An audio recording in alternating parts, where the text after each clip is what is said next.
Welcome to the podcast From Heartache to Healing and Hope. Season 2, Weathering the Storm, Cultivating Kindness. And I'm your host, Bernadette Winters-Bell.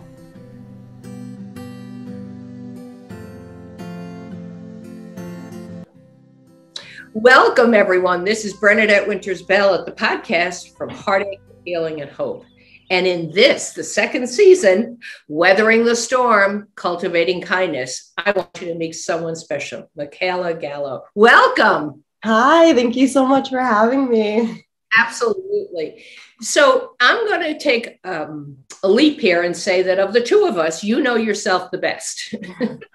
So do me a favor and introduce yourself to my audience. Okay. Hi, everyone. I'm Mikala Gallo. I live in central New York, East Meredith, New York, and I just bought a home recently, kind of mid-pandemic, very strange, but it's working out. And I also just started my own photography business at the start of this year, which is also very strange timing in the midst of kind of a chaotic year, but I'm very, very excited about it and so glad I did that because it's what I'm passionate about for sure. That's terrific. Well, you know, the first year we were in the pandemic, and my series then was called Same Storm, Different Boats. And we were just trying to figure it all out. It was more like survival than anything else. And then when we start to realize we're just going to keep getting maybe different evolutions of what's going on, we have to be able to live life in the interim, you know? Yeah. So what were you doing pre having your own business? Yeah. So it's a really interesting story. I could probably go really far back. I'll start kind of at college. So okay. I originally went to school for photography at the time. And it was really fun. Really a period of growth. I mean, I'm still kind of growing too, as I am now, but it was really fun and a time for, I had just turned 21. So I was just kind of coming into my 20s, having fun and exploring. And I had worked out there on a therapy ranch, which was really impactful and powerful. And so when I moved back to New York, I decided to go into sociology and do more of the social work route. And I got my degree in sociology with a minor in art because I really wanted to continue doing artsy things. And that's, you know, wow, sociology, fascinating. With the therapy you were doing out there, was it hypnotherapy with the horses? It wasn't. I was working a summer camp with kiddos who were in behavioral health and had some different family situations going on, or they lived in group homes and different things going on in their lives. So I worked a camp over the summer, and that was really awesome. So we did a lot of outdoor activities with them, a lot of group work. We worked with the horses on the ranch and the goats and the chickens, kind of helping facilitate a conversation around, you know, how do we care for animals? How do we care for ourselves? That type of language. And then during the winter months there, which it's not really winter like it is in New York, I was doing job coaching. So I worked with people who had developmental disabilities, and I did a lot of job coaching on the ranch with them. So teaching them how to take care of animals and how to have job skills and work in a workplace. Well, you learn so much when you're helping others or teaching them. It's interesting what we learn about ourselves. It's not, and it's a two-way street. Of course, when you give, you get, you know. Oh, so that's fascinating. So you come back here and you study sociology. Love it. And what did you minor in? I minored in art, but took photography classes and a couple drawing classes. I love to draw. It's just not really as fulfilling, I would say, as photography is. I really like the hands working, and I really, really love black and white darkroom film photography. That's kind of where my passion started in New Paltz and then continued at Oneonta. And I would love to build a dark room at my Oh, house. cool. I love it. Yeah. Very, very old school. It's my favorite. It's because it's so, it's happening before your eyes. You're the one really controlling all the elements. And it's not as much like that with digital, I would say. It's a little bit more, I don't know. It's like, I don't know how to explain it. It's just, it's not as raw. It doesn't feel as natural in a sense. No, it's absolutely true, because when you and I sit and talk, if we were doing it in person, we'd have a different energy than we have on Zoom. And not that this isn't great, but it's different than in person, you know? Yeah. Oh, for sure. Yeah. So it's like that, you Yeah, know? Yeah. Right. definitely. Yeah. So the art you do is it drawing, pencil drawing, or watercolors? What do you like? Yeah, I did a lot of I took a couple figure drawing classes, and I love like when I do photography, my specialty is people. So I love figure drawing because it's people, and I love the human body and the form. So that's what I was really drawn to. But I love watercolors too. I just think when I start playing with color when I'm drawing and painting, it's a bit more technical. Same with photography. When you throw color in there, it's a bit more technical. And that's why I think I also love black and white, is it's just kind of to the point. It's not as much going on. Your eye isn't drawn in all these different directions. You're kind of just seeing it as it is and what it is. Oh, I love that. And I also could see from your perspective as the artist, that your eye goes to different places, even when you're taking the pictures with the colors and how does the light and you're just using black and white. And of course, all the shades of gray that go there, right. Is more stark. And you take away the things that you don't feel matter in that picture, whether it's the color or the textures or whatever it is that doesn't. Black and white photos are always more, what's the word for me? Maybe dramatic. I was just going to say that. Yes, I was just going to say that. Yeah, it absolutely feels that way. And maybe it's because we see color all the time, you know? Yeah. Wow. That's one time I was working at a hospice, and, serious work and all that stuff. And I've done it for a long time, but I'm not that serious.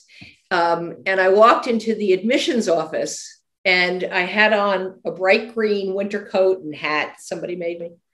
And she said, this is like being in the Wizard of Oz when it's all in black and white and you show up in your Technicolor. And I don't really think she meant it as a compliment, but I took it as one because I thought, it's great. But it was jarring perhaps for them. They were in black and white and thinking what they're thinking, doing what they're doing. So I can appreciate as the artist, how that works for you. Wonderful. Yeah, definitely. I think it also just draws you into the way light moves in a space a little bit more too. But I mean, color is really beautiful as well. I think working now in the field with clients and working with other people, not so many people are drawn to black and white photography as much as they are with color, because they're so used to seeing color day to day and they want to see their images in color. But I can't help myself. And I provide black and white copies for all the color pictures I send to clients because I love it. And it gives them options that perhaps they didn't even know they wanted to look at or choose among, Yeah, definitely. So when you came back here, after you got your degree, what did you find yourself doing? Yeah, I was just going to go back to that. So I finished with sociology and I ended up kind of taking a few months off. I was doing some waitressing on the side just to make money. And I ended up working for Opportunities for Otsego, and I did some social work there. So I was kind of their community educator for the violence intervention program. And I would go into the school. It was kind of heavier work than I might have wanted at the time, but I enjoyed it. It was fulfilling at times. It was, so I would go into schools and teach kiddos K through 12 about how to prevent domestic violence within the household by teaching personal body safety lessons and how to have healthy relationships. And I did a couple internet safety courses, just stuff along those lines. And then yeah, and I would also go out into the community to teach or provide information about the program as well, so people had their information.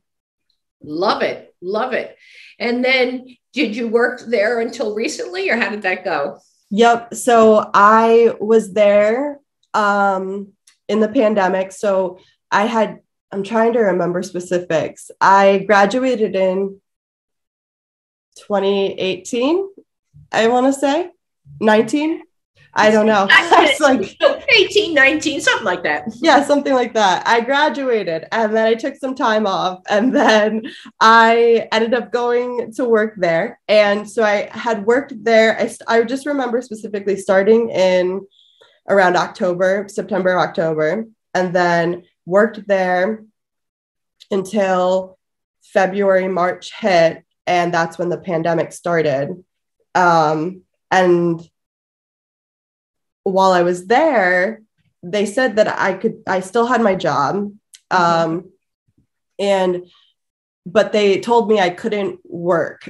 It was a really interesting scenario. I think they were still navigating all of the technicalities, and my position was grant funded. So it was strictly based on what the grant would support and provide. So I wasn't at that point allowed to bring any of the computers or anything home with me. So I wasn't able to work at home, and nobody was able to go into the offices at that point around March when the pandemic was hitting.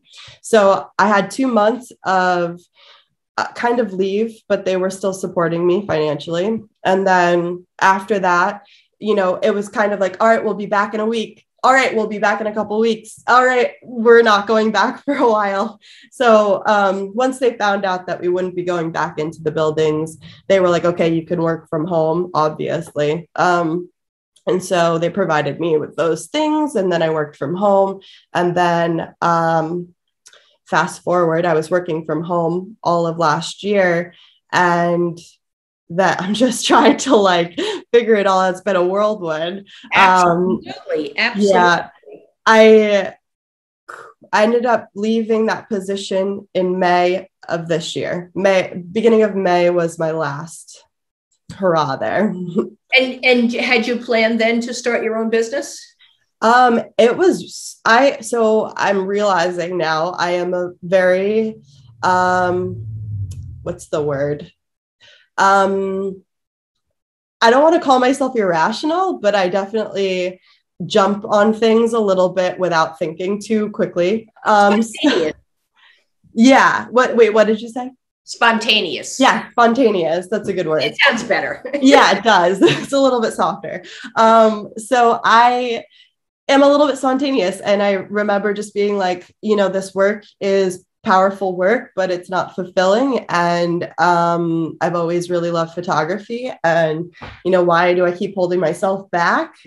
So last year around November time, I did a photography sort of online summit. There's this photographer based out of Australia who provided just for $7, anybody could sign up for 48 hours worth of photographers teaching different skills. It was really cool. I don't know how I stumbled upon it, but I was like, wow. Yeah, it was amazing. So I was like, why not? I'll just learn some stuff. And right after that, I was like, I'm doing this. I need to do this. This is what I'm passionate about. I love this. So I ended up starting to advertise myself as a photographer in the area, is something I never really did before because I was just so self-conscious and didn't have the confidence. And I ended up booking up my summer with weddings and ended up quitting in May because I couldn't handle both jobs. So it was kind of, it trickled down into it and happened fluidly, but quickly for sure. It's interesting. Some of the things that we learned from the pandemic is things stop on a dime and all that. But this is really the truth. And if not now, when? Someday, when I feel more confident. To sit in my reflection moments and be like, whoa, this is what my life is right now. It's a little like you're on a boat in the water and you're not sure if it's going to tip over or not. So it definitely can feel a little wobbly and a little just navigating your own business and your own income and making sure that it's consistently coming in and all of those things when you buy a house and you have these other financial obligations as well can be a bit overwhelming, but I wouldn't trade it. I'm so glad. It's interesting. Somehow we think that when we work for someone else and we're guaranteed, supposedly, an income, that's safe. Well, it has safety factors for sure, but that can stop anytime also. Mm-hmm. And then we would feel like, someone has harmed us or abandoned us or, didn't live up to our dream, whatever that was. Right. And when we start to invest in ourselves and they're like, okay, I'm going to try this, and I'm passionate about this, which of course the love shows when we do something right that we're passionate about. Wow, this is terrific. So what's the name of your business now? Mikala Gallo Photography. It's just my name, photography, very simple. I think if I want to start growing and doing more other sort of things with my business, I'm not sure if I'm going to change that just because I have, once you start, you don't like stop with all the ideas, they start flowing and you get more and more. It's like, okay, how can I make my property into something profitable? Like, where can I go with it? So I think, for now and for a while, it will be Mikala Gallo Photography, but I have things stored up here. Terrific. Wow. Isn't that great that those creative juices get moving? Mm-hmm. So in the light of cultivating kindness, because I can see how you're weathering the storm, do you find that that's been needed for you or necessary or helps in your work? So like cultivating kindness within myself or that's a start. We'll go there. Okay. I think, so as being a business owner who works primarily with others and clients constantly, and, learning, I've worked with others, my whole life, like with social work and doing waitressing and all of that sort of customer service type of thing. I think I inherently am a very big people pleaser. So I definitely 100% want to make sure that whatever experiences my clients are having, it's always a good one.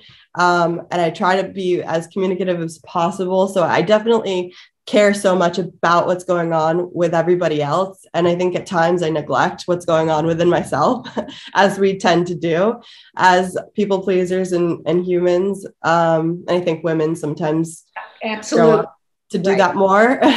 So I think right now I'm in the thick of my season.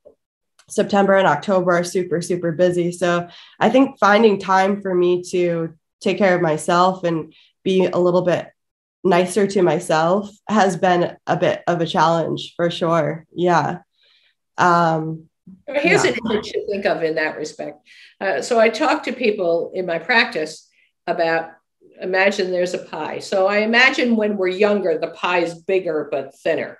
Mm-hmm. And as we get older, it moves in but gets thicker with experiences and challenges and new things we learn and everything like that.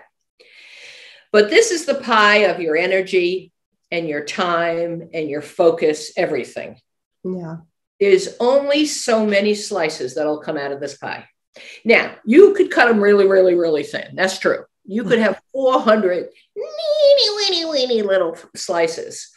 But if you give 75% to work on a regular week, and maybe 85% in September or October, and that leaves 15% to your home, perhaps your partner, to working on things, what does that leave you?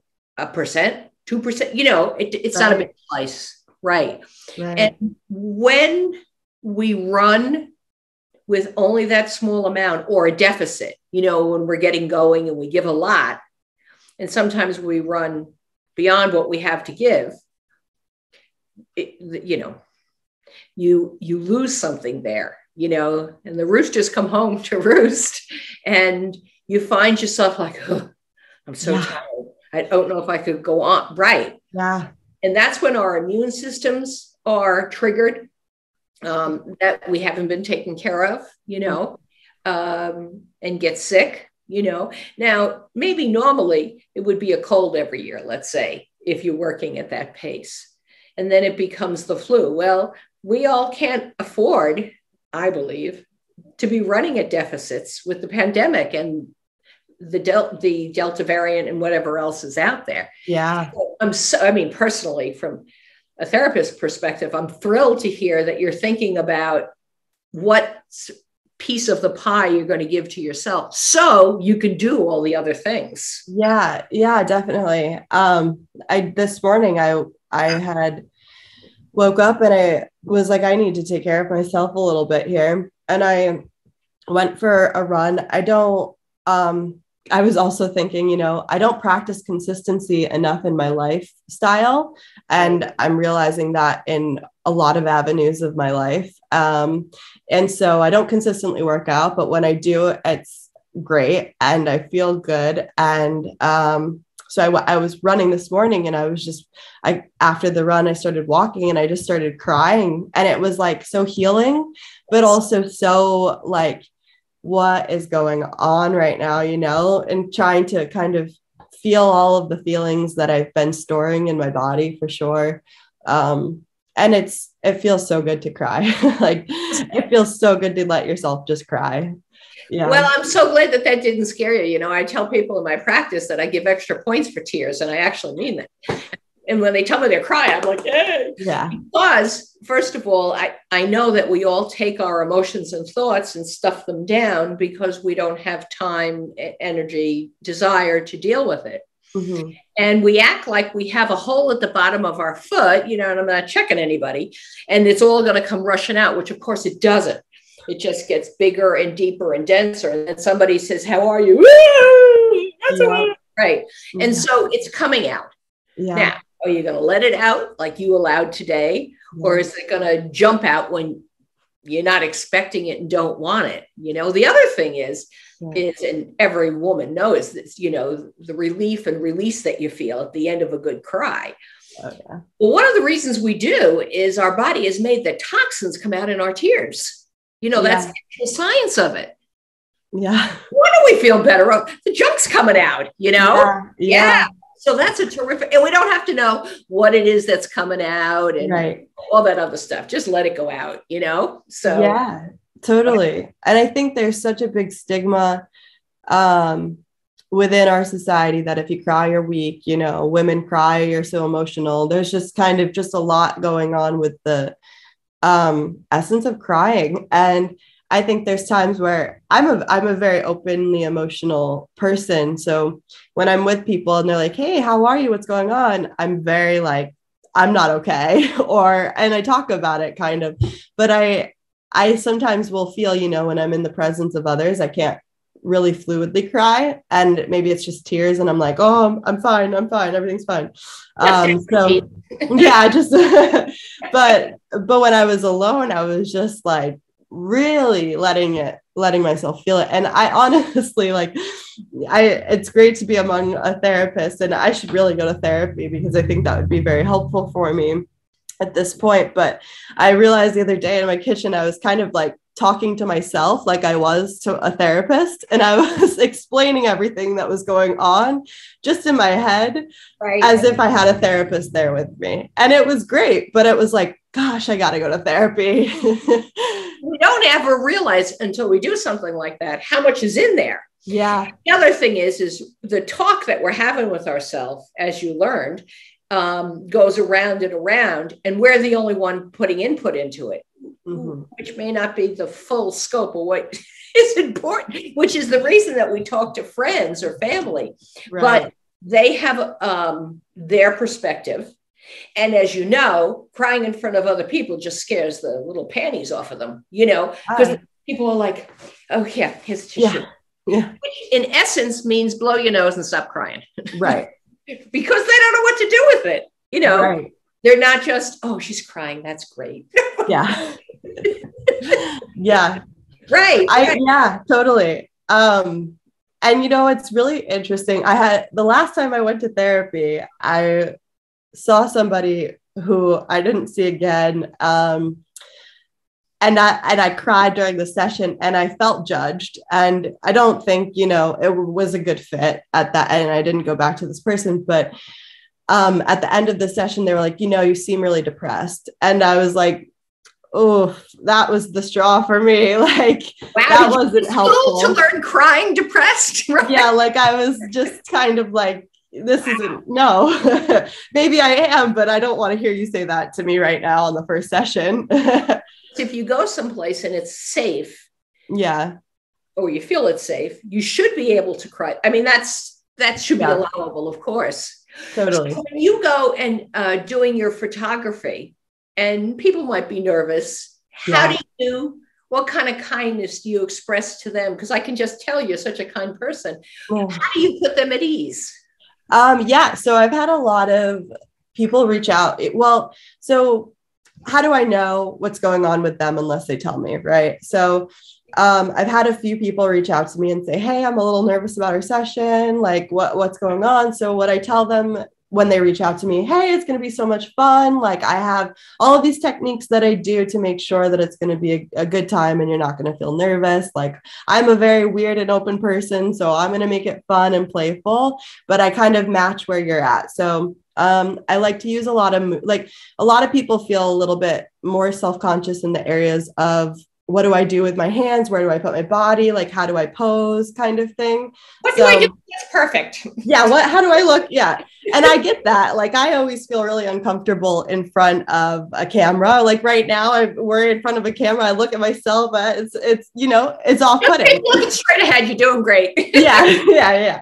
So I understand that uncomfortableness. So I like to use a lot of movement with my poses, and I tell them, I don't do some of the stricter posing. We can do that if you want, but I like to do a lot of things where if it's a couple, you're interacting with each other, you're interacting with your family. It's like I'm a fly on the wall kind of thing. I want it to feel more lifestyle. I want you to look at these images and feel like, wow, this is me. This is my family. This is us. So it's much more natural and organic to who they are. Yeah. And I like to be more fluid in that. So I'll do that. If it's a more one-on-one thing, so portrait, just one person, I'll have them move, like run towards the camera, and kind of doing movement stuff elicits just a natural smile, like a natural sort of fluid. Sure. I keep saying the word fluid, but it's true. It's like, it's just this natural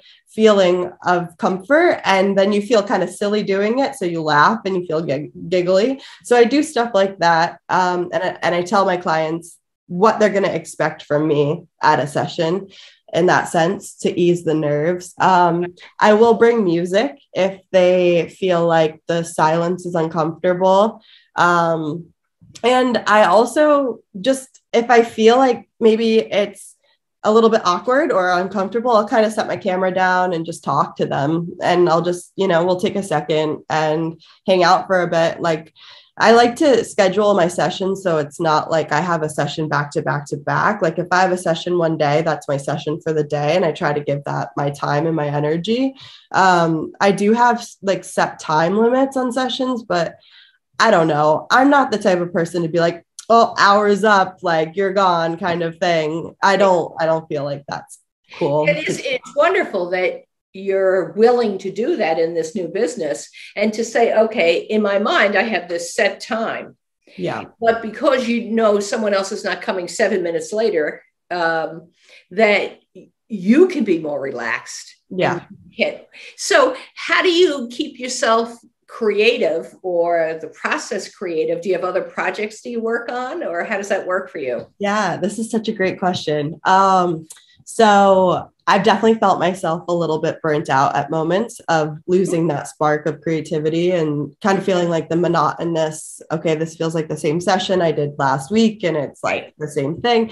But if I'm feeling that way, I will research and I'll look up other pose ideas, or I'll look up locations that I could go to with new clients, or I'll look up like different photographers' work and their style to see which I feel inspired by, just to see what they're doing so that I can get some inspiration from them. I think like the first thing to do if you're an artist is to really dive into what you find is your inspiration through other people's work, because if you don't do that, then where are you going to get I mean, maybe you get the inspo from the way the light moves during the day, which I do too, but I think other artists have so much to offer, and I love looking at other artists' work. So I do a lot of that, but I also am in the midst of planning a creative styled shoot later this month.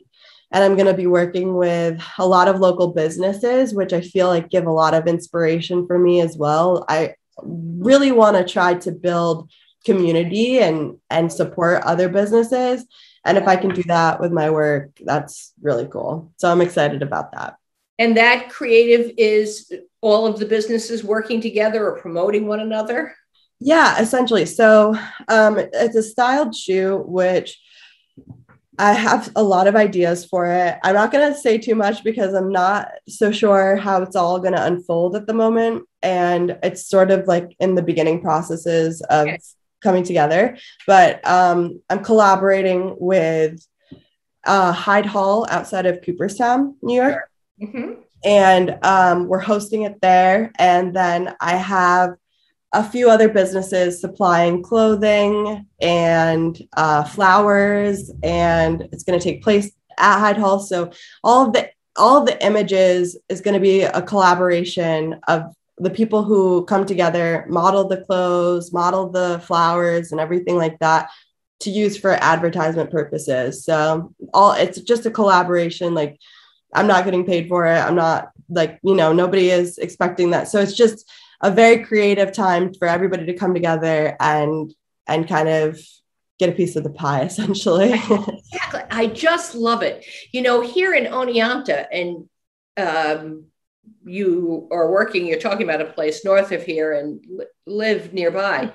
So there was a boutique here, Transitions Boutique with Jill and Meek. Oh, God, I'm so sad that place went. But one of the things Jill did when she was open is she would go around the corner of the Green Toad bookstore and work with Jim and put big mannequins in the window and dress them up with things from her shop that went with a particular cookbooks or mysteries or things like that. Yeah. And they would feature the clothes and the books in a different way, and it was different businesses supporting one another. Oh, it makes it so interesting. It's absolutely. So cool. Yeah. Absolutely wonderful. Wow, this is terrific. So how do people find you? I know people are going to want to know about booking a session. So how do they find you? Yeah, awesome. Thank you so much. So it's just my name, Mikala Gallo, Mikala Gallo Photo, PHOTO, just to spell it all out. That's my Instagram hashtag, or not hashtag, my Instagram handle. So Mikala Gallo Photo. And then I have a website as well, but I am hoping to do a lot of work on that. I can share that now, but it might go under for some rebooting soon. So it's just mikalagallophoto.com. And then if you would like to email me, it's mikalagallophoto@gmail.com. Love it. Wonderful. All right. One last question. what gives you hope for the future? Oh gosh, you're gonna leave me that last question. If we don't have hope, what do we have? Right. What gives me hope for the future? Oof. Well, personally, I'm really excited for everybody who has supported me and is looking forward to working with me. And that really, really motivates me. So when I have people who reach out and they say they are inspired by my work and they like my work, that gives me a lot of hope for sure. But on a, I guess, more larger picture, I don't know. I feel like I want to give like a bigger answer. Like I'm very hopeful for all the people who are putting in the work and doing the things that they love and are passionate. I think being in a world with passionate people is really powerful. Perfect. And good news, no one's ever given that answer before, so it's great. Awesome. Mikala, I want to thank you. You've been an excellent guest. You will give hope to people who are thinking about doing something about their passion and who perhaps have a job that they can't have anymore or don't want anymore and has been maybe feeding their stomach, but they need something to feed their soul on a bigger level. And I think you're going to give them some motivation and some inspiration. So thank you so much for being a guest here on the podcast, From Heartache Thank you. to Healing and Hope. Oh, you're so welcome. Thank you for having me. I really appreciate this opportunity. This has been so great. Ooh, terrific. Okay, we're all good. Thank you. Thanks.